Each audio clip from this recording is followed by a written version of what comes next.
YSR Congress party నాయకులు చిన్నపరెడ్డి గారు. Good evening అండి. Good evening sir. బ్రహ్మనాయుడు గారు, ప్యానల్ సభ్యులందరికీ కూడా నమస్కారం. చెప్పండి సార్. సో మొత్తానికి వ్యక్తిగత కక్షలను రాజకీయ పార్టీలకి పులుముతూ రాజకీయం చేస్తున్నాడు ఆంధ్రప్రదేశ్ మాజీ ముఖ్యమంత్రి జగన్మోహన్ రెడ్డి గారు అంటూ కూటమి నేతలు మాట్లాడుతూ ఉన్నారు. అదేవిధంగా జనసేన అధినేత పవన్ కళ్యాణ్ గారిపైన కొన్ని దుష్ట శక్తులు ఆయన్ని తుది ముట్టించాలని చెప్పేసి ఆయన హత్యకు కుట్ర చేసేటువంటి ఆలోచనలు కూడా చేస్తున్నారంటూ కేంద్ర నిఘా వర్గాలు ఆయనకి ఆల్రెడీ హెచ్చరికలు కూడా జారీ చేశాయి, అప్రమత్తంగా ఉండాలని. సో ఏం జరుగుతుంది చిన్నపరెడ్డి గారు రాష్ట్రంలో?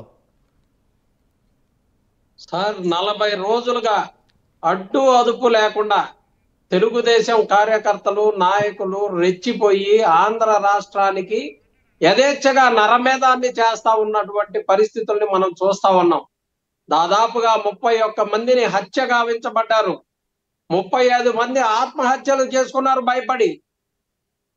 300 మందిని దాదాపుగా చంపటానికి దగ్గరగా తీసుకెళ్లినటువంటి పరిస్థితుల్ని తయారు చేసినటువంటి తెలుగుదేశం ప్రభుత్వం ఈరోజు దాదాపుగా 3000 కుటుంబాలు ఆంధ్రప్రదేశ్ రాష్ట్రాన్ని వదిలిపెట్టి బతుకు జీవుడా అని చెప్పేసి బయట బతకాల్సినటువంటి పరిస్థితికి తీసుకెళ్ళింది.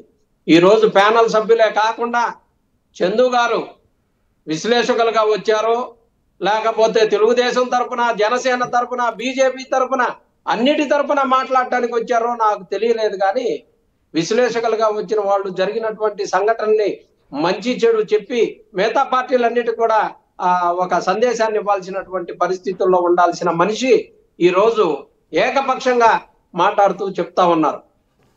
ఏమండి, ఈరోజు భారతదేశంలో ఎక్కడా జరగనటువంటి నరభేదం ఆంధ్రప్రదేశ్ లో జరుగుతూ ఉంటే ఈరోజు వినుకొండలో ఒక మైనారిటీ పిల్లోడు, ముక్కు పచ్చలారని 25 సంవత్సరాల పిల్లోడిని నడి రోడ్లో కండకొక ముక్కగా నరుకుతా ఉంటే అక్కడ ఉన్నటువంటి ప్రజలు భయభ్రాంతులకు గురే కనీసం అడ్డుకోలేనటువంటి పరిస్థితి ఉన్నటువంటి పరిస్థితుల్లో ఇలా జరుగుతుంది అని చెప్పేసి ఒక ముఖ్యమంత్రి గాని, ఒక ఉప ముఖ్యమంత్రి గాని, ఒక లోకేష్ బాబు గారు కానీ ఎవరైనా కానీ ఒక స్టేట్మెంట్ ఇచ్చి ఎవరైనా సరే ఇలా పాల్పడితే ఎవరిని ఉపేక్షించమని చెప్పేటటువంటి సంస్కారం లేనటువంటి ప్రభుత్వం ఆంధ్రప్రదేశ్ లో ఉండబట్టే ఇలా జరుగుతా ఉంది.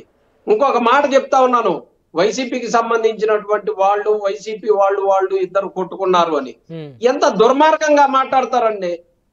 తెలుగుదేశం ప్రభుత్వంలో ఉన్నటువంటి జీవి ఆంజనేయులు గారి భార్య తోటి కేక్ కట్ చేసి ఆమెకి కేక్ తినిపిస్తూ వాళ్ళ ర్యాలీల్లో తిరుగుతూ వాళ్ళ ఉత్సవాల్లో పాల్గొని ఆ జిలానీ అనే అతను యథేచ్ఛగా తిరిగినటువంటి ఒక్కడిని కాదు ఇంకా 4-5 ఉన్నారు చంపుతానని బెదిరిస్తా ఉంటే వాళ్ళిద్దరు కూడా వైసీపీ అని చెప్పేసి పెద్దలు మాణిక్యరావు గారు మాట్లాడుతూ ఉన్నారు. ఇలాంటి తప్పుడు మాటలు మాట్లాడటం ఎప్పటికైనా మానుకొని, జరిగినటువంటి విషయం తప్పు, అది ఏ పార్టీ వాళ్ళు చేసినా తప్పు, ఇలాంటి సహించను అని చెప్పేసి చెప్పాలి. చంద్రబాబు నాయుడు గారు 14 సంవత్సరాలు ముఖ్యమంత్రిగా చేసిన వ్యక్తి ఇంకా హనీమూన్ ఆటలో ఉంటే కుదరదు సార్. ప్రభుత్వాన్ని పరిపాలించేటటువంటి పరిస్థితుల్లోకి రావాలి. చంద్రబాబు నాయుడు గారికి హనీమూన్ పీరియడ్ అవసరమే ఉంది సార్. 14 సంవత్సరాలు ముఖ్యమంత్రిగా చేసినటువంటి వ్యక్తి, అనుభవం ఉన్న వ్యక్తి, వచ్చిన రోజు నుంచి జరిగినటువంటి విధ్వంసాన్ని సరిచేసే పరిస్థితిలో ఉన్నామంటున్నారు ప్రభుత్వం. ఆంధ్రప్రదేశ్ ప్రభుత్వం ఇలా తయారయ్యింది. 6 ఆడపిల్లల్ని రేప్ చేసి అన్యాయంగా అక్రమంగా చేసినటువంటి పరిస్థితులు మనం చూసాం. అందుకనే జగన్మోహన్ రెడ్డి గారు ఇలా వైఎస్ఆర్ కాంగ్రెస్ పార్టీ కార్యకర్తల జోలికి వస్తే ఊరుకోను అని చెప్పేసి వారికి కుటుంబానికి ధైర్యాన్ని చెప్పాలని వినుకొండ వెళితే ఈ రోజు వినుకొండ పోవటానికి జగన్మోహన్ రెడ్డి గారి కనీసం ఈ రోజు బుల్లెట్ ప్రూఫ్ వెహికల్ కూడా ఇవ్వకుండా సెక్యూరిటీని అంతా కూడా రాత్రికి రాత్రి తగ్గించేసి పోవటానికి వీలు లేకుండా, ఇదిగో మేము ఇవాళ జగన్ గారితో ఫాలో అయ్యి కొంత దూరం పోయిన తర్వాత మా వెహికల్స్ అన్ని ఆపితే మేము వెనక్కి వచ్చి ఈ రోజు ఉండాల్సిన పరిస్థితి. అందుకనే జగన్మోహన్ రెడ్డి గారు రేపు బుధవారం ఢిల్లీలో ధర్నాకి దిగబోతున్నారు. మా రాజ్యసభ సభ్యులు, మా ఎమ్మెల్సీలు, మా ఎమ్మెల్యేలు, మా కార్యకర్తలు అందరం కూడా ఢిల్లీలో బుధవారం ధర్నాకి దిగుతాం. దేనికోసం చిన్నపరెడ్డి గారు? ఒక్క నిమిషం సార్, 40 నిమిషాలు మీకు ఎక్కువ సమయం ఇస్తా వారికన్నా. దేనికోసం బుధవారం ఢిల్లీలో ధర్నా చేయబోతున్నారని అడుగుతున్నా. ఇక్కడ చెప్పుకోవడానికి గవర్నర్ గారి దగ్గరికి 2 సార్లు వెళ్లి మా వాళ్ళు వినతి పత్రం ఇచ్చారు. అయ్యా, ఆంధ్రప్రదేశ్ లో అత్యాచార ఆంధ్రప్రదేశ్ అవుతుంది అని చెప్పేసి మొరపెట్టుకున్నా గాని, ఎవరికి చెప్పుకున్నా గాని వినే పరిస్థితి లేదు.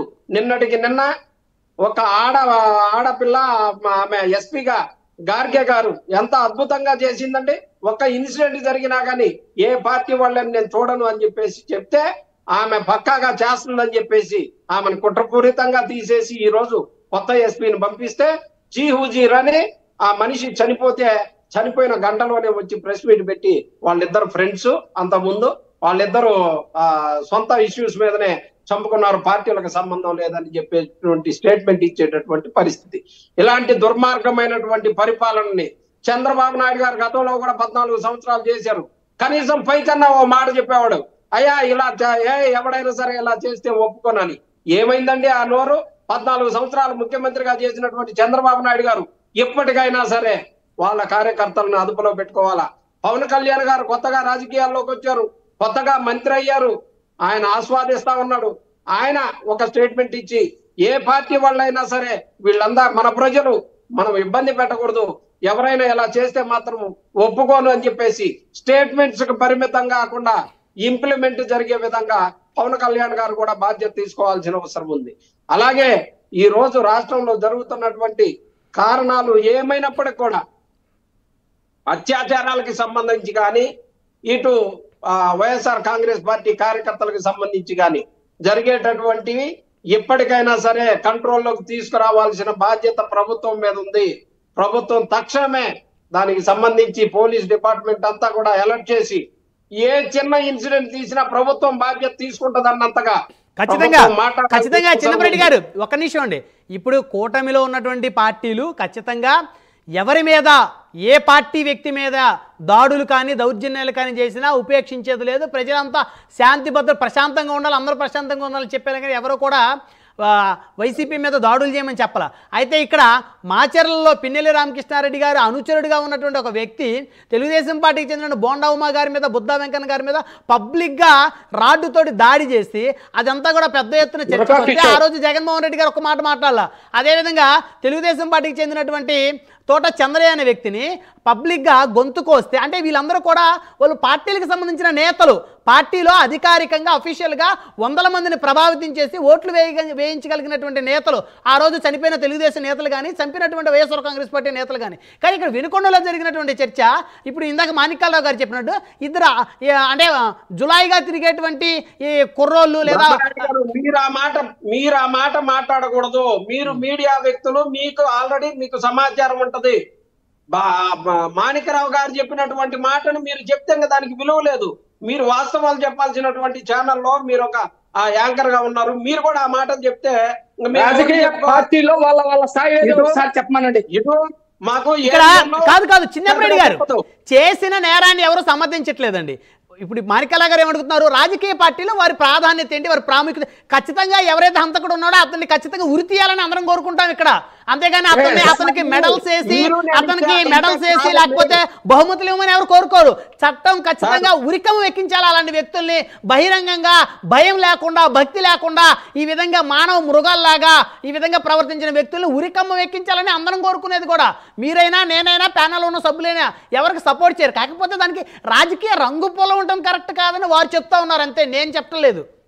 వారి ప్రాధాన్యత ఏంటి ఆ పార్టీలో? కనీసం మీ నోటి నుంచన్నా ఆ మాట విన్నందుకు మాకు ఎంతో కొంత ధైర్యంగా ఉందని చెప్పొచ్చు. ఎందుకంటే ఈ రోజు చిన్న న్యూస్ పేపర్ లో ఒక మాట వచ్చినా సరే ఇదివరకు అధికారులు ఆ న్యూస్ తీసుకొని పై అధికారులకు తెలియపరిచేవాళ్ళు.